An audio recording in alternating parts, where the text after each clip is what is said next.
वहाँ पर बहुत सारी चीज़ें बताई जाती हैं, उसका मैं आंशिक आपको दिग्दर्शन कराता हूँ। पहले आपसे थोड़ा सा प्रश्न करूँगा, फिर आप मेरे से प्रश्न कर सकते हैं। हम स्वस्थ रहने के लिए या शरीर को और जीवन को चलाने के लिए कुछ खाते पीते हैं कि नहीं करते? क्या क्या खाते हैं और किस रूप में लेते हैं उसको? या तो लिक्विड के रूप में लेते हैं, या तो सॉलिड के रूप में लेते हैं, या तो उसको गैसेस के रूप में लेते हैं, ठीक है ना? ये 3 फॉर्म में लेते हैं ना? अगर आपको किसी को 2-4 दिन भोजन ना मिले, सॉलिड ना मिले, तो काम चलेगा कि नहीं चलेगा? नहीं चलेगा। अरे दूध पिएंगे, जूस पिएंगे, नारियल पानी पिएंगे, कुछ ना पिएंगे तो चलेगा?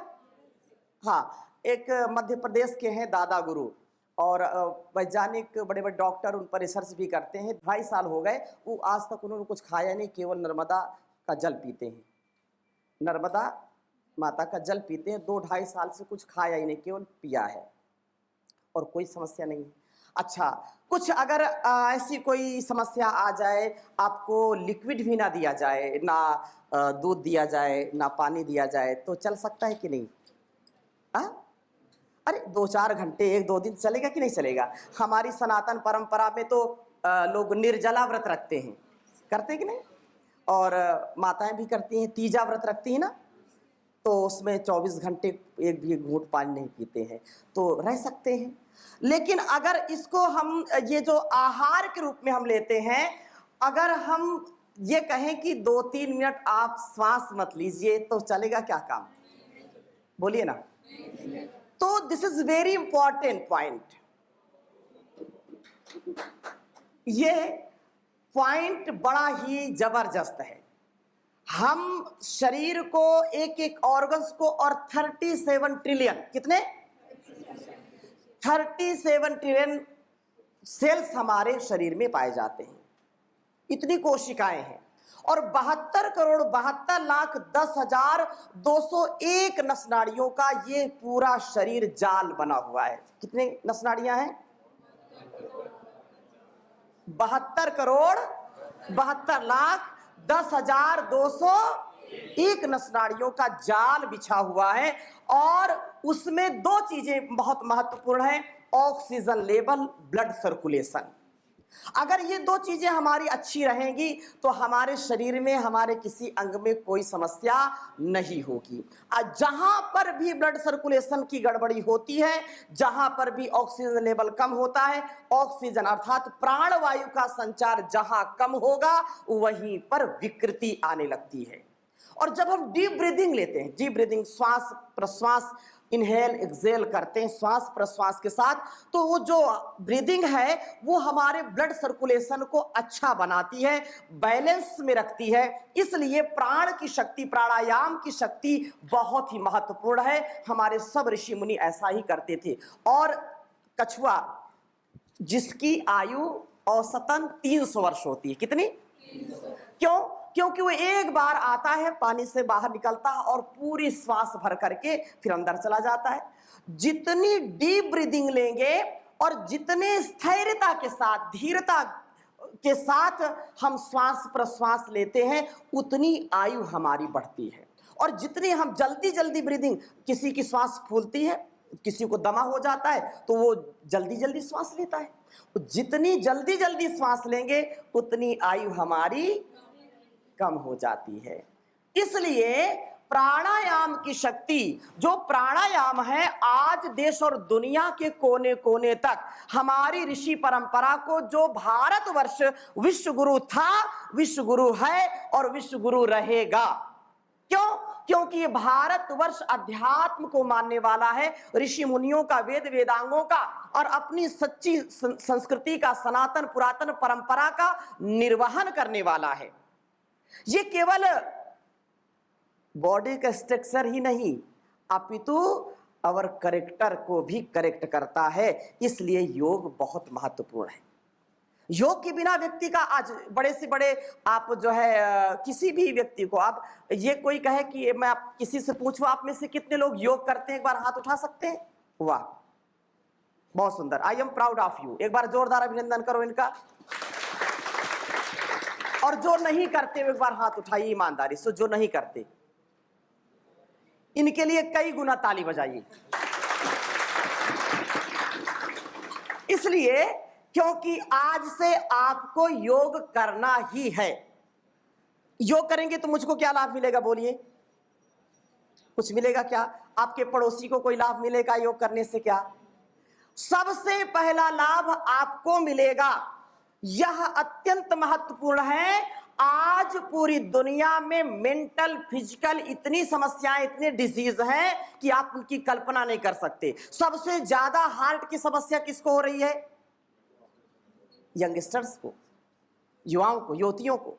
सबसे ज्यादा हार्ट फेल, सबसे ज्यादा किडनी के फेलियर और ब्रेन स्ट्रोक किसको हो रहे हैं? युवा। सबसे ज्यादा जो है लीवर फेलियर किसके हो रहे हैं? तो भारतवर्ष तो दुनिया का सबसे युवा देश है, इसलिए आज सबसे ज्यादा समस्या यही है। कारण क्या है?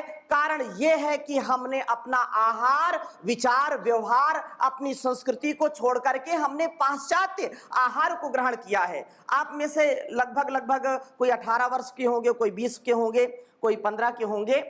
आज से 15 वर्ष पहले किसी ने मोमोज का या पिज्जा का नाम सुना था क्या? लेकिन आज अगर मैं हाथ उठाऊं कि आप में से कितने लोग पिज्जा खाते हैं, तो हो सकता है कि 90% लोगों का हाथ उठ जाए। कितने लोग नहीं खाते? एक बार हाथ उठाइए जो नहीं खाते। वाह, 10% तो है ही है। एक बार इनके लिए जोरदार अभिनंदन करो। मेरठ में मेडिकल कॉलेज में एक रिसर्च हुआ, ऐसे तो पूरी दुनिया में हो रहा। आज छोटे छोटे बच्चों को, जो छोटे बच्चे हैं उनको टाइप 1 डायबिटीज हो रहा, उनको लीवर की समस्या हो रही है, उनको ब्रेन की समस्या हो रही है, उनको ऑटिज्म, उनको समस्या हो रही है, SLE MS की समस्या हो रही है। कारण क्या है? कारण यह है कि हमारा आहार दूषित हो गया।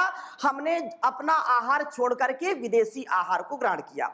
अभी मैं एक कार्यक्रम में जा रहा था फ्लाइट से, तो हमारे पास से, हमारे सीट के बगल में 2 अंग्रेज, एक महिला एक पुरुष बैठे। 3 सीट होती, 2 में वो बैठे।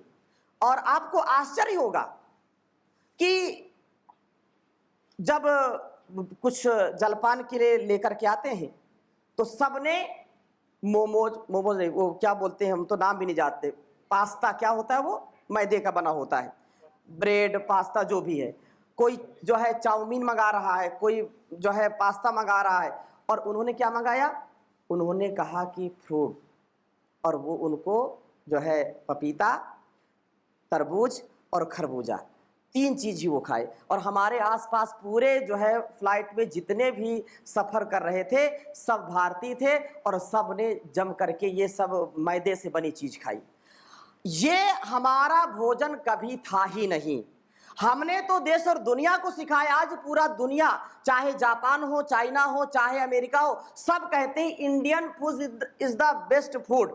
दाल चावल रोटी सब्जी, हमारे गांव घर का खाया जो खाना हम खाते हैं, दही दूध मक्खन छाछ, ये सबसे अच्छा भोजन है। इससे अच्छा कुछ हो नहीं सकता। This is the complete food.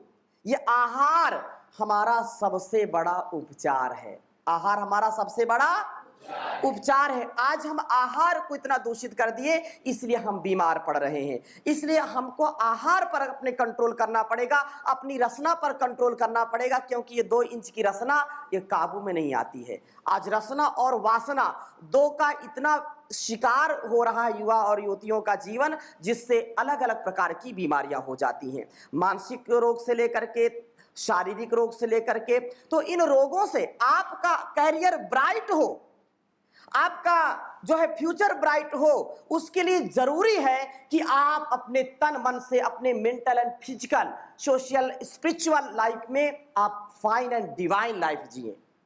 आपका जीवन स्वर्णिम होना चाहिए, दिव्य होना चाहिए, भव्य होना चाहिए, सभ्य होना चाहिए। लेकिन आजकल की स्थिति क्या है?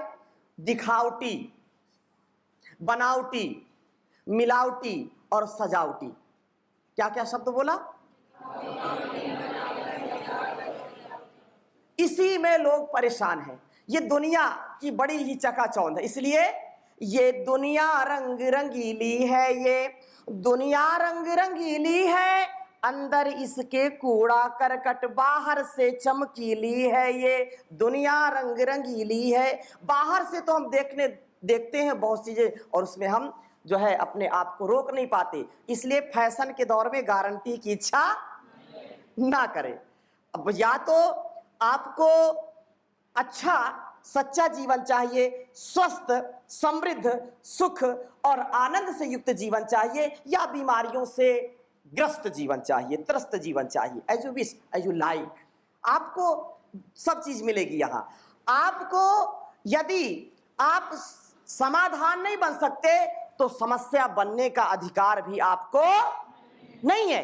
आजकल हम देखते हैं युवाओं को, युवतियों को, जो सब आप देख रहे हैं कि संसार की क्या स्थिति है, नशे में, व्यभिचार में, भ्रष्टाचार में और पता नहीं कैसे कैसे अनाचार में फंसे हैं, और जिससे भारत का बड़ा नुकसान हो रहा है, समाज का नुकसान हो रहा है। इसलिए जरूरत है एक सच्ची इंसान बनने की, जिसके अंदर समरसता हो, परस्परता हो, कृतज्ञता हो, ममता, समता, क्षमता हो, जो राष्ट्र को उन्नत बना सके। मैं एक व्यक्ति नहीं, मैं राष्ट्र की अभिव्यक्ति हूं। यदि मैं बीमार हो गया, यदि मैं लाचार हो गया, मैं परेशान हो गया, हताश हो गया, निराश हो गया, तो मेरे घर परिवार, मेरे समाज का, मेरे राष्ट्र का बहुत ही नुकसान होगा, बड़ी हानि होगी।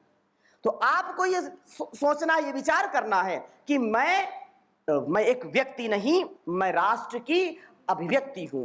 मेरे विचार से, मेरे व्यवहार से, मेरे कृतित्व से, मेरे नेतृत्व से मेरे समाज और मेरे राष्ट्र की उन्नति, अवनति, उत्थान और पतन दोनों हुए। इसलिए आपको बलशाली बनना है, और वो कैसे होगा? वो योग से होगा। इसलिए योग प्रत्येक दिन आपको जरूर करना चाहिए, क्योंकि ये oxygen is the nano medicine. क्या बोला?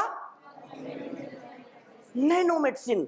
वेद, उपनिषद, दर्शन सब इसकी गाथा गाते हैं, और आज बड़े बड़े वैज्ञानिक भी कहते हैं कि इससे बढ़कर के कुछ नहीं है। आप बड़े बड़े जो कैंसर के रोगी होते हैं, उनको भी आप देखो, करोड़ों की संख्या में पतंजलि योगपीठ ऐसा अपना अनुष्ठान है, अपना संस्थान है, जहां पर करोड़ों लोगों का डाटा हमारे पास है, जिन्होंने योग किया। उनको टाइप 1 डायबिटीज, टाइप 2 डायबिटीज, उनका जो है, जो बीमारी कभी जा ही नहीं सकती थी, मॉडर्न मेडिकल साइंस में जिसका उपचार ही नहीं है, वो उपचार भी योग से, आयुर्वेद से, नेचुरोपैथी से, जो हमारी नैसर्गिक चिकित्सा पद्धति है। एलोपैथ खा खा करके हम अपने शरीर को और बीमार कर देते हैं। एलोपैथ में कोई परमानेंट सलूशन नहीं है रोगों का। तो एक बात तो आपको सदा स्मरण रखनी चाहिए कि हमारा आहार, हमारा विचार, हमारा उपचार है। हमारा आहार, हमारा विचार, हमारा उपचार है। ये बहुत साइंटिफिक है, अभी उसका मैं विश्लेषण करता हूं। तो योग, आज ये भी योग इज द कंप्लीट साइंस, योग विज्ञान, जो अपने आप में संपूर्ण विज्ञान है। वेद कहते हैं अवात वाही भेषजम विवात वाही यद्रपाह तुम ही विश्व भेषजो देवा नाम दूत ईयसे। रोगियों के लिए प्राणायाम योग महा औषधि है, और योगियों के लिए समाधि का साधन है। इसलिए एक अच्छा इंसान बनने के लिए योग तो परम आवश्यक है। आज परम पूज्य स्वामी जी महाराज के पुरुषार्थ से और भारतवर्ष के यशस्वी माननीय प्रधानमंत्री के प्रयास से 21 जून जो अंतरराष्ट्रीय योग दिवस है, आज पूरी दुनिया उसको मनाती है। ये भारतवर्ष की जीत है, ये ऋषियों की जीत है, हमारी सनातन परंपरा की जीत है। इसमें एक ताली बजा सकते हैं आप। बिना किसी भेदभाव के। अच्छा बताओ, सूर्य, चंद्र या ये धरती, ये जो है आकाश, ये गगन, ये पवन, कोई भेदभाव करती है क्या? तो हमको कोई भेदभाव करना चाहिए क्या? अच्छा, कोरोना इधर आया था क्या? जोधपुर में नहीं आया? कोरोना आया था। कोरोना ने कोई भेदभाव किया क्या? सबको बराबर प्रसाद दिया, दिया कि नहीं दिया? कोई हिंदू, मुस्लिम, सिख, ईसाई, बौद्ध, कोई भी हो, जिसने भी जो है लापरवाही की, सबको प्रसाद मिला कि नहीं? चाहे वो स्त्री हो, पुरुष हो, बेटा हो, बेटी हो, कोई पक्षपात नहीं किया ना। इसलिए ये जो संसार का नियम है, भगवान ने जो हमको बनाया है, हम अपनी सनातन पुरातन परंपरा के संवाहक हैं। 2000 वर्ष यदि हम पहले जाते हैं, ना कोई यहाँ पर हिंदू नाम का, ना कोई मुस्लिम, ना कोई सिख, ना कोई ईसाई, कोई नहीं था। केवल एक ही आज सनातन परंपरा जहां पर सब अपने अपने गुण कर्म स्वभाव से लोग जीते थे और शाश्वत परंपरा के संवाहक थे, सच्ची मानवता के, सच्ची इंसानियत के संवाहक थे।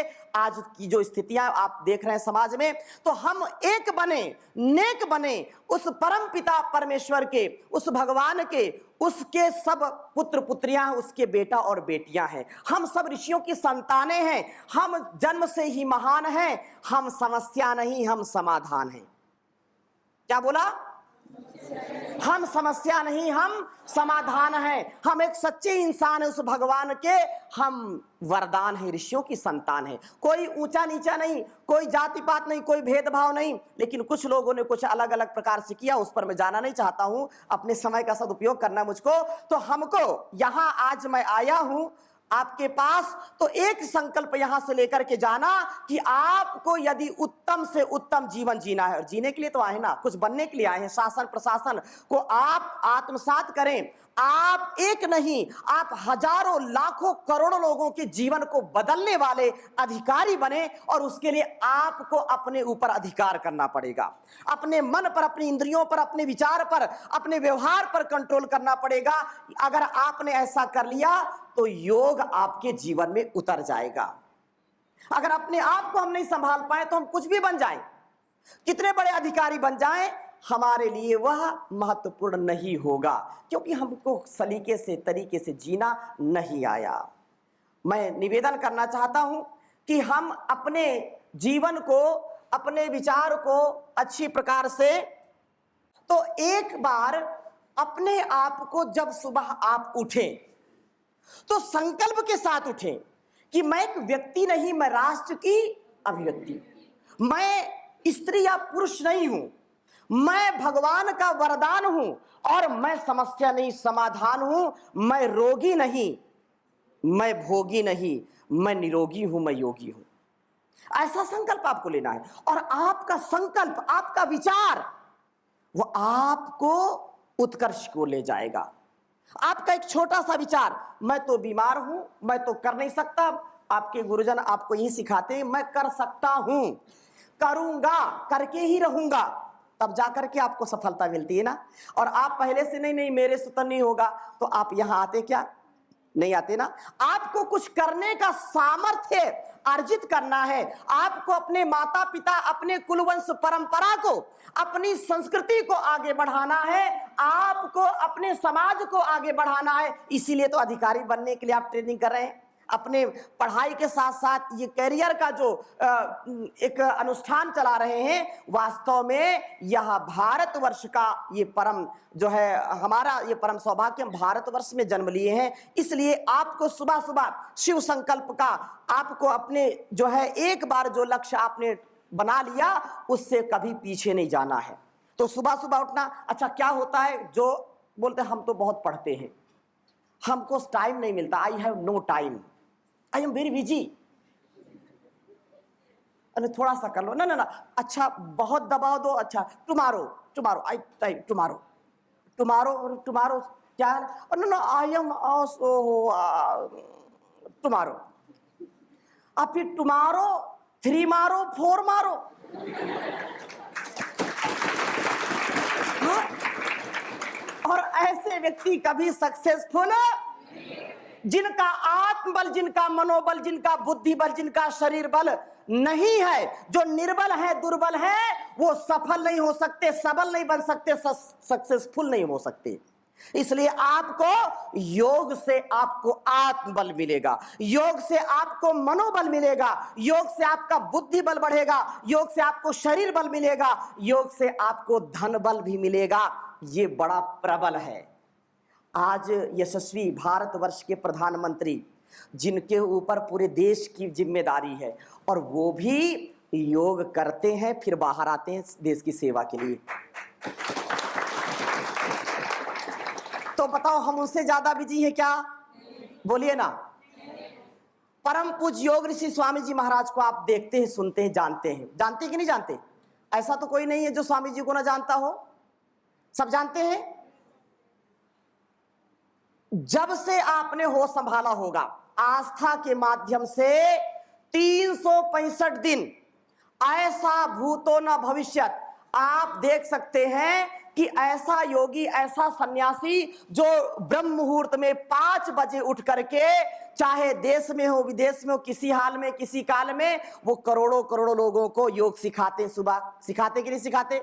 और इतना बड़ा जो जिम्मेदारी का कार्य है, हजारों हजारों प्रकार की जिम्मेदारियां निभाते हैं।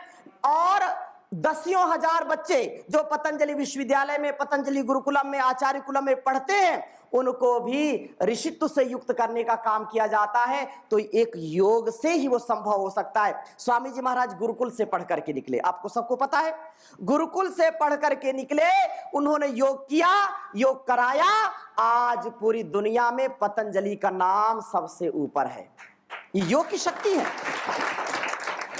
लाखों करोड़ों लोगों का जो एक जीवन का उद्धार किया, और लाखों करोड़ों रुपए का जो एक बहुत बड़ा स्वाभिमान का जो एक स्वदेशी का विकल्प तैयार किया।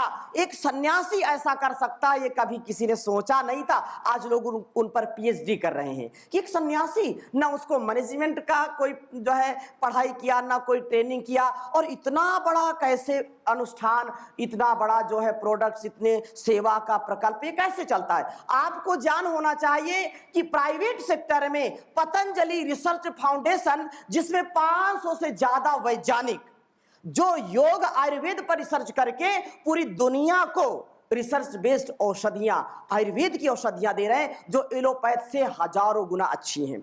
आपको ज्ञात होना चाहिए कि 5000 डॉक्टर और 10,000 सेंटर जो चिकित्सालय के रूप में और मेगा स्टोर के रूप में स्वदेशी की सेवा कर रहे हैं। ये आपको प्राउड फील होना चाहिए कि एक सन्यासी, एक पतंजलि योग पीठ जो अपनी संस्कृति का, सनातन परंपरा का आह्वान करके घर घर योग को पहुंचा रहा है। आज देखो, कोरोना आया, लेकिन लोगों ने योग किया, काढ़ा पिया, कोरोनिल खाई, और भारतवर्ष में जिन लोगों ने कल्पना की थी कि भारत में जाएगा कोरोना तो बड़ी तबाही मचाएगा, लेकिन भारत का बाल बांका नहीं हुआ। कुछ लोगों को तो हुई समस्याएं, लेकिन ये आपको प्राउड फील होना चाहिए कि नहीं।